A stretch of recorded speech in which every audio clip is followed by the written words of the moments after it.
This week on ATV News, President-elect Donald Trump appoints high-ranking officials, Turkey passes a bill that clears men of sexual assault, and Denver passes a law that allows customers to use marijuana at restaurants. I'm Katie Malone. And I'm Nadia Slocum.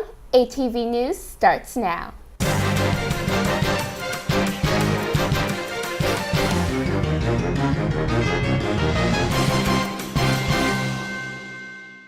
According to a recent analysis, fake news was more circulated than real news on social media during the last 3 months of the 2016 election.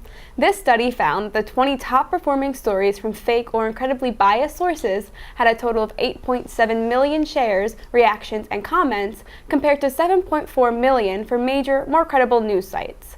Critics blamed Facebook for failing to eliminate fake stories, but CEO Mark Zuckerberg claims it's extremely unlikely that the social media site had any influence on the results of the election, while promising to give users more tools to rid the site of these inaccurate stories. For the latest in entertainment news, let's go to Penny Commit. Thanks, Nadia. I'm Penny Commit, and I'll be bringing you the latest entertainment headlines from this week. This past Thursday, music industry favorite Bruno Mars released his third album. The 31-year-old has had more than a dozen top 10 hits during his career, making the 4-year wait for this album highly anticipated. Mars' 24K Magic is said by critics to be a feel-good Friday night soundtrack that makes you want to hit the dance floor. In this album, Mars channels an 80s and 90s flair with cool waves of synthesizers and drum beats. Critics have also pointed out that Mars shows no restraint when it comes to flaunting his wealth or ability to woo women, making both clear from the very first track. Throughout the 19-track album, Mars makes it evidently clear that he is a dangerous man with money. Although some critics claim these lyrics reach a borderline obnoxious level, this album is said to be Mars' most polished one yet. High popularity and revenues are predicted for the future. Along the line of pop singers, we'll be seeing some awkward tension at the People's Choice Awards this year. Both former One Direction band members, Niall Horan and Zayn Malik, are nominated for the same award. Former Directioners everywhere are conflicted as to who to vote for the Favorite Breakout Artist Award. Regardless, viewers everywhere are getting prepared to see the most awkward congratulations in history. In movie news, Fantastic Beasts and Where to Find Them had a magical opening, reaching about $75 million in sales. The Harry Potter spin-off that stars Eddie Redmayne and Newt Scamander will appear in over 4,000 North American theaters this weekend. The last Harry Potter movie, Harry Potter and the Deathly Hallows Part 2, launched 5 years ago, so Wizarding fans everywhere are boasting about this latest revival. Critics have also thrown praise at director David Yates, who directed the last 4 Harry Potter movies as well, for his excellent job in keeping the mythological and Wizarding world just as magical as it was in the Harry Potter movies. The film currently has a 75% rating on Rotten Tomatoes and is predicted to break several box office records. That's it for ATV Entertainment. I'm Penny Commit. Now back to you, Katie and Nadia in the studio. Thanks, Penny. I've been wondering what happened to Bruno Mars. I miss Uptown Funk. I haven't heard anything about him since that song came out years ago at this point. I know, but I'm excited to hear about his new single, his new album. He's really, really talented. It should be fun. Yeah.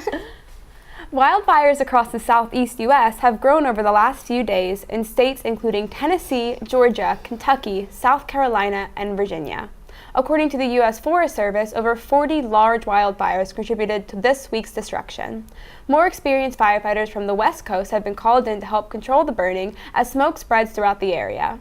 Hundreds have been hospitalized and several arrested for arson as the area waits for some relief from the dry conditions. Now let's go to politics with Elise Metcalf. Thanks, Katie. Welcome to ATV Politics. I'm Elise Metcalf. President-elect Donald Trump has begun allocating positions for his new cabinet this week, having scheduled a series of meetings with close allies and Washington veterans. So far, Priebus has been announced as Chief of Staff, Bannon as strategist and senior counselor, Senator as Attorney General, General Flynn as National Security Advisor, and Representative Pompeo as CIA Director. Of these names, many are known to be hardline conservatives, offering early signs of the type of cabinet Trump is heading towards. The president-elect has also agreed to a $25 million settlement to end pending fraud cases concerning his defunct real estate seminar program, Trump University. The settlement ends 3 separate lawsuits that make claims against Trump University and means that he will not be called to testify in court during his presidential transition. As the president-elect is preparing to take office, the current president is preparing to leave. Obama embarked on his final state visit to Europe this week, with his focus being to urge allies to work with Trump and offer reassurance to the European states, many of whom themselves are struggling with rising national sentiments and political uncertainty themselves. These nerves have been heightened by fears about the negative repercussions Trump's presidency might cause, especially as during his campaign he alluded to the chance of the US pulling out of NATO. Obama sought to reassure these states, saying that during his meeting with the president-elect in the White House last week, Trump had seemed committed to preserving NATO ties. That's it this week for politics. I'm Elise Metcalf. Back to Nadia and Katie in the studio. Thanks, Elise. It's kind of crazy that Obama's already doing damage control for some of Trump's more controversial statements throughout Europe. I know, I'm really gonna miss Obama. He was the president of my childhood. Like, he was the only president that I actually knew of. And DC's going to get interesting really fast come January when Trump is inaugurated. Well, we'll just have to see what happens. And now we go to sports with Mariah Espada. Thanks, Katie. I'm Mariah Espada, and here's what's happening in sports. This week, the Carolina Panthers defeated the New Orleans Saints 23-20 on Thursday Night Football. The Panthers barely held on, taking a 23-3 lead in the third quarter, but allowing 17 fourth-quarter points to the Saints. Cam Newton had a rough night against the Saints secondary, going just 14-33 for 192 yards and a touchdown. The Panthers linebacker Luke Kuechly was carted off in distraught after suffering a potential concussion. This game was pivotal for the Panthers, who now improve 4-6, making them 2 games behind Atlanta in the NFC South. As for the world of AU sports, there's a lot to look forward to. Our iconic on-campus venue, Bender Arena, has gotten a total makeover in preparation for the fall and winter indoor seasons at AU. The highly anticipated basketball season has officially begun for the men's and women's team, and we are looking to you to go wear your red, white, and blue and show them what the Eagles can really do. That's all for sports. I'm Mariah Espada. Now back to Katie and Nadia in the studio. Thanks, Mariah. I'm really excited for the basketball season. At home, basketball is so important, but yet the Sixers always lose. I've never been to a basketball game, but I think I'm also supposed to root for the Sixers because I'm from Philly too. Well, they're not really that fun to watch. I'm more of an Eagles fan, but they lose too, so you can't win. Basically. Denver voters approved a first-of-its-kind law that allows restaurants and bars to give their customers the option to use marijuana during their meal. However, smoking is not allowed inside the establishment, and the location will need approval from neighboring businesses. It's still up in the air how many establishments will apply for permits to do this, but the law is only valid through 2020 unless officials choose to renew licenses or the ordinance becomes permanent. This comes at a time when 8 other states approve medical or recreational use of the drug. For this week's finance report, we turn to Jonah Wolf. Thanks, Katie. I'm Jonah Wolf with the Week in Finance. On Friday, the Interior Department announced that it will now prohibit offshore drilling in the Arctic. The Washington Post reports that the move is part of a 5-year offshore energy plan from the federal agency, but it comes as the Obama administration is nearing its end, and President-elect Donald Trump has stated a preference for more open rules around drilling.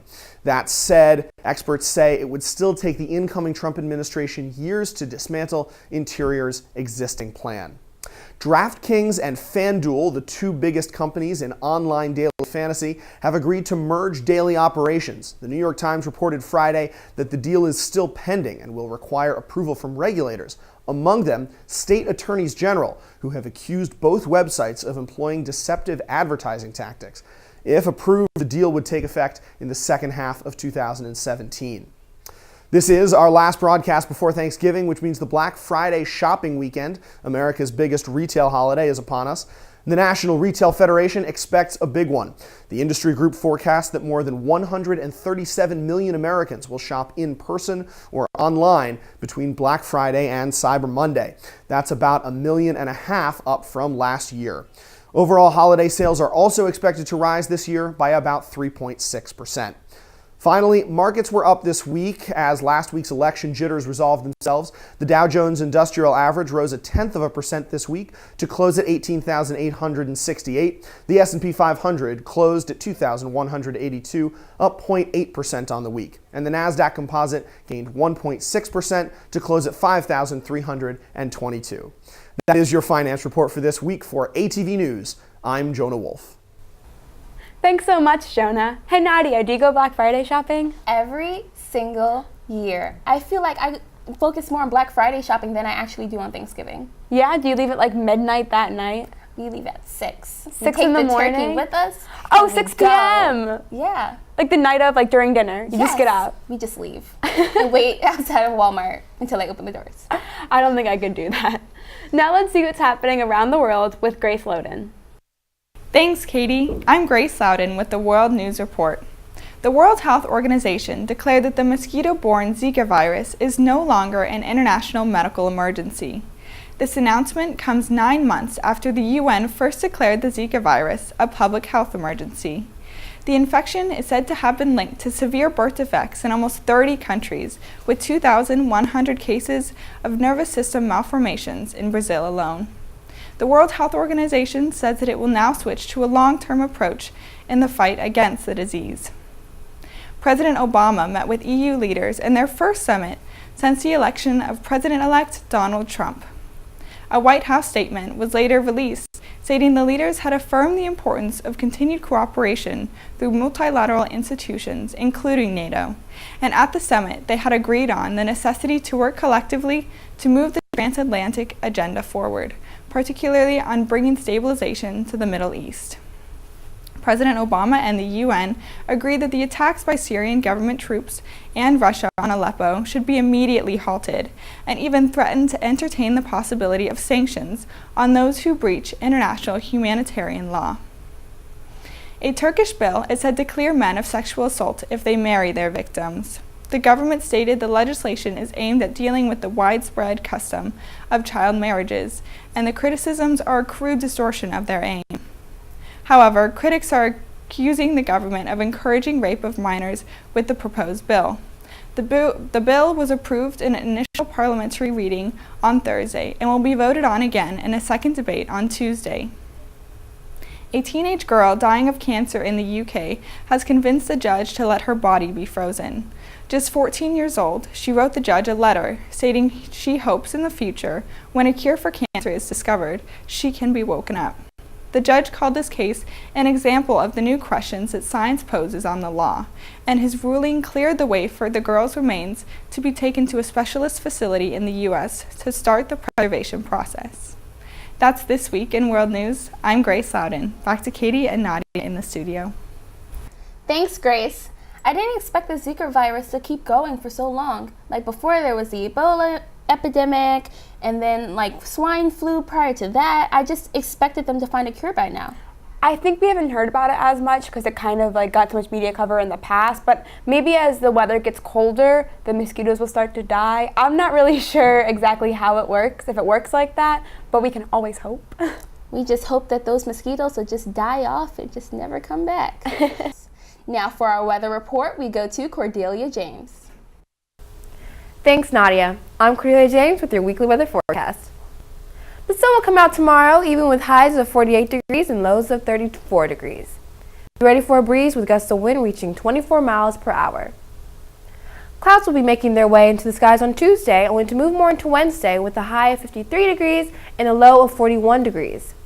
By Thursday, expect an 81% chance of rain with wind speeds reaching 18 miles per hour.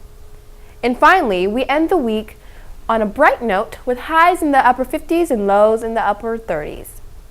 Not a bad week for the District of Columbia, especially with the winter storm Argo sweeping the northern plains, bringing heavy amounts of snow to the interior parts of the Northeast. Winter is coming, people. Make sure you have your winter coats ready. That's all for your weekly weather forecast. I'm Cordelia James. Back to Katie and Nadia. Thanks, Cordelia. I am not excited or ready for snow this year.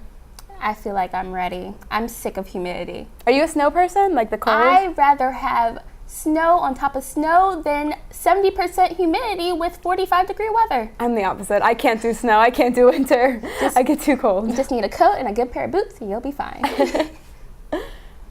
President Obama announced the recipients of the 2016 Presidential Medal of Honor this week. His final recipients of the award include celebrities with a diverse range of backgrounds, such as Bruce Springsteen, Lorne Michaels, Ellen DeGeneres, Tom Hanks, Bill and Melinda Gates, and Diana Ross.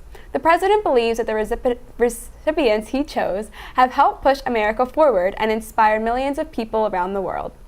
The medals will be presented on November 22nd and live-streamed on the White House's official website.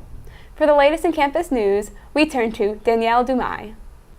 Thanks, Katie. I'm Danielle Dumais, and this is What's Up AU. This past Friday and Saturday, AU in Motion put on their Fall Dance Festival at the Greenberg Theater, showcasing 8 different dance styles, including hip-hop, tap, and the cha-cha. The whole event was a blast for both the dancers and the audience, so make sure to catch their next show.